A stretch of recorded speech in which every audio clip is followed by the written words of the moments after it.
Okay, so this is part 3 of the tutorial for how to build your online writing portfolio.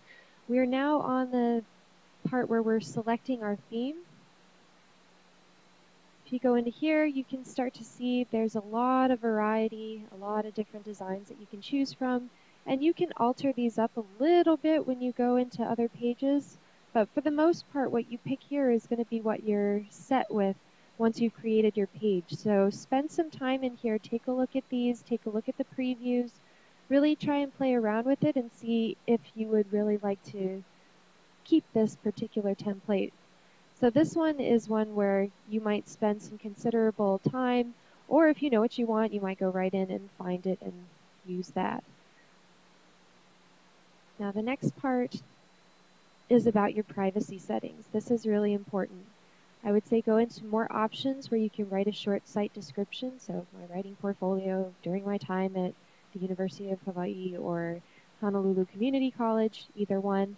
And you've got some options here. You can either share it with everyone, that means it's completely public, or only people you specify. But that one means you need to grant permissions to people, and they have to have a Gmail address in order for you to give them permission.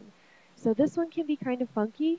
If you're only planning on sharing this with a very few specific people, you might want to go with a more private setting. But if you're going into a writing intensive field, you might want to just go with everybody, make it public, and make it easy for yourself so that you don't constantly have to be adding people. You really don't need to click this box. There's nothing we've done this semester that would warrant this kind of warning.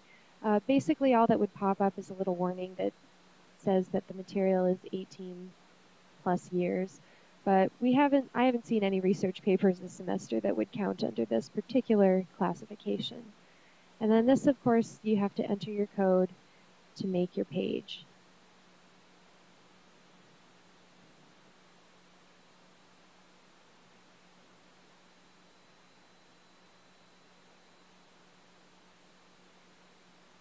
Okay, so here you can see this is what would happen if you had chosen a name that wasn't available. You would be bounced back to this page and you have to come up with something else.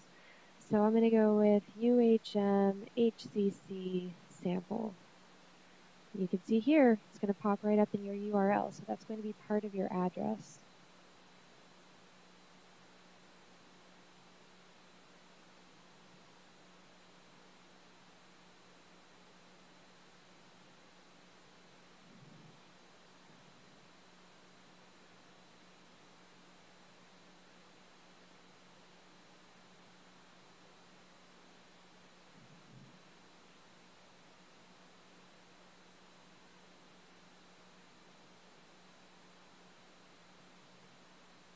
Okay, just a few more minutes. Haha. Okay, so you can see here, this is a sample I've chosen, and once you have a blank template like this, you can just start messing around with it.